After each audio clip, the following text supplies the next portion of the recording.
Okay, done. तो चलिए बाबू, आज नेक्स्ट जो पोएट्री है आपका, उसको लेकर के हम उपस्थित हैं आपके सामने। क्या क्या पढ़ा दिए आपको? तो sweetest love I do not को पढ़ा दिए और उसका ऑब्जेक्टिव करवा दिए। उसका अगला पोएट्री सॉन्ग ऑफ माई सेल्फ भी पढ़ा दिए, उसका भी ऑब्जेक्टिव करवा दिए। और बाबू now the lips are falling fast को भी पढ़ा करके उसका ऑब्जेक्टिव करवा दिए। ठीक है, आज जो बारी है बुआ एन एपिटाफ का, और टू ऑटम को आगे पढ़ाएंगे। ठीक है, आज बारी है बुआ एन एपिटाफ का। छोटा सा पोएट्री है, मन लगाने वाला पोएट्री है ना। तो जिसमें पहले दिल लगे ना बच्चा सबका, पहले उसको पढ़ा देना चाहिए, ताकि बीच में भटके सब नहीं। अब फिर जो थोड़ा सा बच्चा को हार्ड लगता हो, जो सबसे ज्यादा स्टंजा वाला हो, सबसे ज्यादा लाइन वाला हो, उसको अंत में देख लिया जाएगा। पहले ही सबको देख लो सब। तो आज हम लोग पढ़ेंगे बाबू एन एपिटाफ पोएट्री को, जो कि आपके 12th का बहुत ही इंपॉर्टेंट क्या है, पोएट्री है एन एपिटाफ। तो आप लोगों को मालूम है कि हम कैसे पढ़ाते हैं बुआ। तो हमारा पढ़ाने का तरीका है कि हम सबसे पहले क्या करते हैं बाबू, सबसे पहले जो है पोएट्री को पढ़ाते हैं, उसके बाद में उसके पोएट के बारे में थोड़ा सा बता देते हैं। तब पहले हम लोग पोएट्री पढ़ेंगे, और पोएट्री का नाम है बाबू एन एपिटाफ। और एपिटाफ का मतलब समझते हो? एपिटाफ का मतलब होता है स्मृति लेख। स्मृति लेख क्या होता है? तो जब कोई व्यक्ति मर जाता है, जब किसी व्यक्ति का देहांत हो जाता है, तो उसको जहां दफनाया जाता है, उसके ऊपर एक बना दिया जाता है छोटा सा पत्थर का, और उसके ऊपर जो है उसका नाम लिख दिया जाता है कि इसका नाम फलानवा था, इसका समय, इसका जो जन्म हुआ था वो फलानवा समय में हुआ था, और इसका देहांत का जो दिन है वह फलानवा समय है। उसी को कहा जाता है बउआ स्मृति लेख, और इंग्लिश में नाम है उसका एपिटाफ। क्या नाम है बुआ? एपिटाफ। तो अब एपिटाफ को पढ़ेंगे, ठीक है। और इस कहानी को पढ़ाने के पहले इस कहानी को क्यों कहा गया उसको समझना ज्यादा जरूरी है। पहले इस बात को समझ लीजिएगा कि कविता क्यों बना, तो इसको पढ़ने में ज्यादा आनंद आएगा। तो बाबू बात है कि जो इस पोएट्री के कवि हैं वाल्टर डिलामेयर, ये एक लड़की से प्यार किया करते थे। प्यार किया करते थे एक लड़की से बुआ। तो क्या होता है कि उसका शादी हो जाता है, और उसका जब शादी हो जाता है, चली जाती है, कभी फिर भी बेइंतहा मोहब्बत करते हैं उससे, लेकिन वह जो औरत होती है वो इनके तरफ ध्यान नहीं देती है। तो जब वो मर जाती है बाबू, तो उसके एपिटाफ के पास पहुंचते हैं वाल्टर डिलामेयर, और वहीं पे पहुंच के कुछ बोलते हैं, और वहीं उनका बोलना जो है कविता बन जाता है। उस औरत का यहाँ पे कब्र है, वहां पे कौन पहुंचे हुए हैं बुआ? वाल्टर डिलामेयर पहुंचे हुए हैं। और वहां पे पहुंच के वाल्टर डिलामेयर कहते हैं कि हे यार, यहां लाइज लेटी है अ मोस्ट ब्यूटीफुल लेडी, एक बहुत ही सुंदर औरत। वाल्टर डिलामेयर एक कब्र के पास पहुंचते हैं, अपने महबूबा के कब्र के पास, और वहां जाकर बोलते हैं कि यहां लेटी है। कौन लेटी है? तो एक बहुत ही खूबसूरत औरत यहां पे क्या हुई है? लेटी हुई है। लाइट, लाइट मतलब होता है बुआ हल्का। ऑफ स्टेप, स्टेप मतलब कदम, और हार्ट मतलब होता है बुआ दिल। Light of step and heart मतलब हुआ कदम और दिल की हल्की थी, यानी मतलब मन चली, मन बढ़ी औरत थी वह। वाज मतलब थी और सी मतलब वह जो औरत थी वह बड़ी ही मनचली औरत थी। किसी के बातों में आ जाया करती थी, लेकिन कभी कभी भी कभी पे ध्यान नहीं दिया करती थी। क्यों? क्योंकि कभी उतना स्मार्ट नहीं थे, कभी उतना सुंदर नहीं थे, जिसके वजह से वह कभी पे ध्यान नहीं दिया करती थी। तो वहीं कभी कहते हैं क्या कि here lies a most beautiful lady, यहां एक बहुत ही सुंदर औरत लेटी है। Light of step and heart was she, और वह जो औरत थी बड़ी मनचली औरत थी, बड़ी हल्की दिमाग की औरत थी। आगे कभी कहते हैं आई थिंक, मैं सोचता हूं, सी वाज वह थी, द मोस्ट ब्यूटीफुल लेडी सबसे सुंदर औरत that ever was in the waste Country, जैसी शायद ही कभी वेस्ट कंट्री में हुई थी। उससे भी अधिक सुंदर औरत थी। कौन? वाल्टर डिलामेयर, जिससे मोहब्बत करते थे, जो अभी कब्र में लेटी पड़ी है। वह वेस्ट कंट्री की सबसे सुंदर औरत थी। और जानते हो किसके अनुसार? पगला है, वाल्टर डिलामेयर के अनुसार। जानते हो क्या होता है? कहा जाता है कि जब दिल लगा दीवाल से तो परी किस काम की। आदमी जिससे मोहब्बत करता है ना रे पगला, जिससे आदमी को प्यार हो जाता है ना, एक लड़का को प्यार हो जाता है, तो वह जो लड़की होती है वो लड़की उसके लिए क्या कहें हम, स्वर्ग से उतरी हुई परी परी होती है। चाहे वो भले कैसा हो, नाक टेढ़ हो, मुंह सही नहीं हो, लेकिन अगर हो गया एक बार दिल से दिल का कनेक्शन मिल गया, तो वह जो लड़की होगी वह एकदम, उसके इतना सुंदर फिर कोई नहीं है। उसके लिए पूरा दुनिया फिर बाहर में जाए, कोई मतलब नहीं है। वही कवि का हाल है। कवि कहते हैं कि here lies a most beautiful lady, light of a step and heart was she. I think she was the most beautiful lady that ever was in the West Country, जैसे शायद ही कभी वेस्ट कंट्री में उतनी सुंदर औरत हुई थी, उतनी सुंदर औरत थी वह। लेकिन कभी फिर नसीहत भी देते हैं कि बड़ी सुंदर थी, उसको अपने सुंदरता पे बड़ी घमंड था, वह मेरे तरफ ध्यान नहीं दिया करती थी। तो सुनो, बट ब्यूटी वैनिसेज, लेकिन जो सुंदरता होता है ना, ब्यूटी वैनिसेज, खत्म हो जाता है एक दिन। सुंदरता जो होता है, जिस सुंदरता पर तुम लोग मोह जाते हो, जिस फेयर लवली से तू सबका मन को मोह लिया जाता है, पगला वह सुंदरता हमेशा के लिए रहने वाला नहीं है। वह सुंदरता ऐसा है कि एक ना एक दिन क्या हो जाएगा, खत्म हो जाएगा, वो हमेशा रहने वाला नहीं है। वही कवि कहते हैं ब्यूटी वैनी से, सुंदरता खत्म हो जाती है, ब्यूटी पासेज, सुंदरता चली जाती है। सुंदरता जो होती है हमेशा रहने वाली चीज नहीं होती है। यदि किसी को अपने सुंदरता पे घमंड है तो घमंड ना कर पगला, काहे कि हमेशा तोरा पास नहीं रहेगा, एक ना एक दिन चला जाएगा। तो प्यार करो ना तो खाली सुंदरता देख के मत करो, सुंदरता बहुत चीज से आ जाता है। हालांकि फिर भी कहते हैं हावेवर, हालांकि चाहे कुछ भी हो, रेयर, दुर्लभ थी, रेयर रेयर इट बी, वह दुर्लभ थी।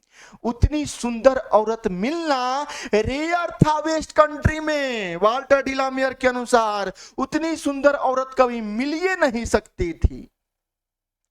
जितनी सुंदर औरत किसको कौन लगती थी? वाल्टर डिलामियर को अपनी महबूबा लगती थी।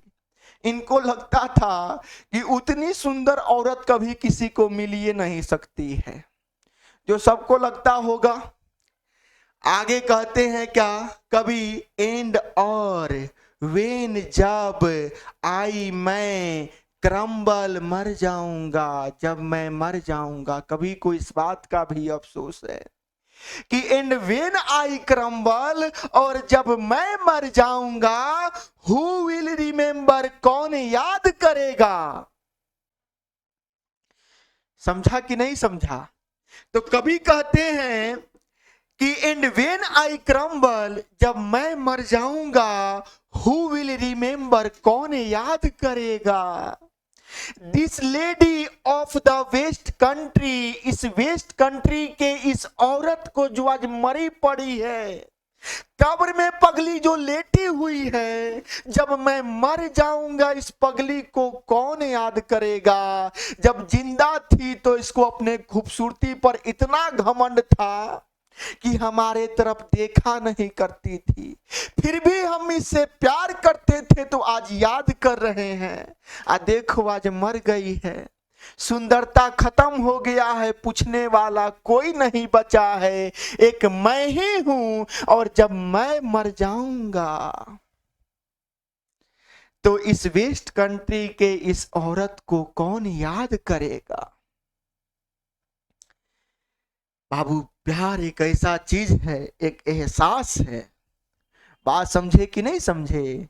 जिसको एहसास हुआ होगा ना, उसको मालूम होगा क्या दर्द होता है। फिर आगे बढ़ो। एन एपिटाफ, चलो खत्म हो गया, एक बार पढ़ देते हैं। Here lies a most beautiful lady, एक यहाँ पे बड़ी सुंदर औरत लेटी हुई है। Light of step and heart was she, मन की वह मन चली थी। I think she was the most beautiful lady, मैं सोचता हूं कि वह सबसे सुंदर औरत थी। That ever was in the waste country, जो शायद ही कभी वेस्ट कंट्री में उतनी सुंदर औरत हुई थी। बट ब्यूटी वैनिसेज, लेकिन सुंदरता खत्म हो जाता है, ब्यूटी पास से सुंदरता चला जाता है। हाउएवर, हालांकि रेयर रेयर इट बी, वह दुर्लभ थी, उतनी सुंदर औरत मिलनी दुर्लभ थी। और कभी कहते हैं अंत में अफसोस जताते हैं कि एंड व्हेन आई क्रम्बल, जब मैं मर जाऊंगा हु विल रिमेंबर, कौन याद करेगा। दिस लेडी, इस औरत को, of the waste Country, West Country की इस औरत को फिर कौन याद करेगा जब मैं क्या हो जाऊंगा, मर जाऊंगा। और यहीं पे आपका पोएट्री क्या होता है, कंप्लीट होता है। थोड़ा सा पोएट के बारे में जानकारी ले लेते हैं। पोएट्री का नाम है बुआ एन एपिटाफ, और एपिटाफ मतलब स्मृति लेख, जहां पे कब्र बना होता है किसी का। तो हम लोग तो बाबू महबूबा का कब्र के बारे में नहीं जानते हैं, वहां जाने पर धुआइयो होगा। हम लोग किसके कब्र को जानते हैं, अपने पूर्वजों के, है ना जी। उनका जो बना होता है, जहां उनको दफनाया गया होता है, वहां पे उनका एक छोटा सा आकार का बना होता है, जहां पे हम लोग कोई भी घर में त्योहार हो या शादी फंक्शन हो, वहां पे जाते हैं, उसको साफ करते हैं, फूल वूल चढ़ा करके और प्रणाम वनाम करते हैं, और कहते हैं कि जो ये हो रहा है इसको सफल कीजिएगा, कोई इसमें अड़चन ना आए, इसका ध्यान रखिएगा, मतलब कुछ मांगते हैं। तो एपिटाफ पर, स्मृति पर बुआ यानी समाधि पर वाटर चढ़ाते हैं हम लोग। क्या चढ़ाते हैं, वाटर। तो वाटर याद रखिएगा, और मांगते हैं कि दिला दिला, किसको, तो मैरी को। मैरी कोई है, मतलब कि मैरी मतलब बढ़िया काम करा, समझ ही गया होगा सब। तो वाटर चढ़ा के कहते हैं कि दिला मेरी को। तो वाल्टर डिला मेयर इसके क्या हो गए, लेखक हो गए, याद रखिएगा। एक बार वीडियो लाएंगे वन शॉट का, उसमें बढ़िया से बताएंगे। पोएट्री के राइटर का नाम का एक बार मिलाएंगे। वाल्टर डिला मेयर बाबू इसके लेखक हैं। इनका जन्म 1873 में हुआ था और देहांत 1956 में हुआ था। वाज बॉर्न, इनका जन्म हुआ था in the village of Charlton in Kent, Kent नामक शहर के चार्ल्टन नामक गांव में इनका जन्म हुआ था। इंग्लैंड, जो इंग्लैंड में पड़ता है, कहां पड़ता है बाबू, इंग्लैंड में पड़ता है। आगे लिखा हुआ है ही लॉस्ट, वे खो दिए, हिज फादर अपने पापा को ऑन द एज ऑफ 4 यानी 4 साल के उम्र में वाल्टर डिलामेयर अपने पापा को खो दिए। एंड हैड टू मूव और इनको जाना पड़ा विथ हिज फैमिली अपने परिवार के साथ टू लंदन। कहाँ जाना पड़ा? लंदन जाना पड़ा। पहले केंट शहर में रहते थे लेकिन इनके पापा का जो देहांत हो गया जिसके वजह से इनको कहाँ जाना पड़ा बाबू? लंदन जाना पड़ा। काहे के लिए? तो अपना जीवन यापन करने के लिए, कुछ कमाने के लिए, अपने परिवार का पालन पोषण करने के लिए। बात समझे कि नहीं समझे? आगे लिखा हुआ है ही इज नोन, वे जाने जाते हैं, फॉर हिज सेंसिटिव कॉन्सर्न्स, वे अपने संवेदनशील विचारों के लिए जाने जाते हैं। with the world of children and the world of the supernatural, बहुआ काल्पनिक चीज के दुनिया और बच्चों के दुनिया के लिए वे क्या हैं? प्रसिद्ध हैं। आगे है बाबू कि हिज सॉन्ग्स फॉर चिल्ड्रेन, उनकी कुछ कथाएं हैं, Songs for Children and Peacock Pie depict, चित्रित करती है, वर्ड ऑफ ड्रीम्स, बहुआ सपना के दुनिया को चित्रित करती है। इनकी दो वर्क्स, दो कार्य जो है इनके, सॉन्ग्स ऑफ चिल्ड्रेन और पीकक पाई, इनकी जो दो क्या हैं? कार्य हैं। एक क्या किसको चित्रित करते हैं? तो वर्ल्ड ऑफ ड्रीम्स को, यानी सपनों की दुनिया को। बट लेकिन इवन इन दीज सॉन्ग्स, इन गानों में से भी there is a note of melancholy, melancholy का हिंदी याद रखिएगा बाबू, मेलैंकोली का हिंदी होता है दुख, लेकिन इनके इन गानों में से भी मेलैंकोली झलकता है, दुख झलकता है। क्यों? क्योंकि इनके पापा का देहांत हो गया था पगला 4 साल के एज में। इनको अपने परिवार का पालन पोषण करने के लिए केंट शहर को छोड़ना पड़ा था और कहां सेटल होना पड़ा था? लंदन में। जिसके वजह से कोई भी ये गाना लिखे, कोई भी कविता लिखे, उसमें से दुख क्या हो जाता है? झलक ही जाता है। आगे लिखा हुआ है द पोएट, कवि, मेक्स अस, हम लोगों को बनाते हैं अवेयर, जागरूक, of the inhuman condition of modern life, आधुनिक जीवन के अमानवीय स्थिति से कवि हम लोगों को क्या बनाते हैं? जागरूक बनाते हैं, हमको दिखाते हैं कवि। ही सोज, वे दिखाते हैं, हिज जीनियस, अपने बुद्धिमता को, बाई इविंसिंग, प्रकट करके, फ्रेश इंटरेस्ट, ताजा रुचि, in old themes, Bahua old themes मतलब पुराने विषयों में ये अपना रुचि दिखा करके और अपने महानता को साबित करते हैं, दिखाते हैं, प्रकट करते हैं। आगे लिखा हुआ है क्वीन एलिजाबेथ द्वितीय, क्वीन एलिजाबेथ द्वितीय महारानी थी इंग्लैंड की, ऑनर्ड, प्रतिष्ठित की हिम, उन्हें, with the order of merit, order of merit नामक पुरस्कार से बाबू वाल्टर डिलामेयर को सम्मानित किया गया। किसके द्वारा? क्वीन एलिजाबेथ द्वितीय के द्वारा ऑनर्ड किया गया वाल्टर डिलामेयर को। कब किया गया? तो इन 1953, 1953 ईस्वी में, 1953 ईस्वी में बाबू क्वीन एलिजाबेथ द्वितीय के द्वारा वाल्टर डिलामेयर को ऑर्डर ऑफ मेरिट नामक सम्मान से सम्मानित किया गया। जैसे आपके भारत में होता है ना भारत रत्न, है ना, और भी बहुत सारे पुरस्कार हैं, वैसे ही इंग्लैंड में एक पुरस्कार का नाम क्या है? ऑर्डर ऑफ मेरिट, जिससे 1953 में वाल्टर डिलामेयर को सम्मानित किया गया था। और यहीं पे आपका ये कविता क्या होता है? Tata bye bye. उम्मीद करते हैं कि बढ़िया से आपको समझ में आया होगा। अगर बढ़िया से समझ में आए ना बुआ, तो कुछ लाइक ही कर दिया करो सब पगला, कि लगे कि हाँ समझ में आ रहा है, तो और मेहनत किया जाए ताकि इसको और ज्यादा इंटरेस्टेड कैसे बनाया जाए, इंटरेस्टिंग कैसे बनाया जाए, हम लोग इस पर विचार करें। बात समझे कि नहीं समझे? तो तनिक लाइक किया करो, कमेंट किया करो सब रे पगला, सब्सक्राइब किया करो सब, है ना। आ तनिक दोस्त अगर हो तुम्हारे पास, वैसे तो हम जानते हैं कि बिना दोस्त का तो तू सब होगा नहीं। अगर कौनो दोस्त हो जो पढ़ता हो आपके साथ में, तो उसके पास शेयर भी किया करो, है ना, बढ़िया लगेगा हमको भी। चलिए बाबू, मिलते हैं आपसे अगले वीडियो में अगले पोइट्री के साथ में।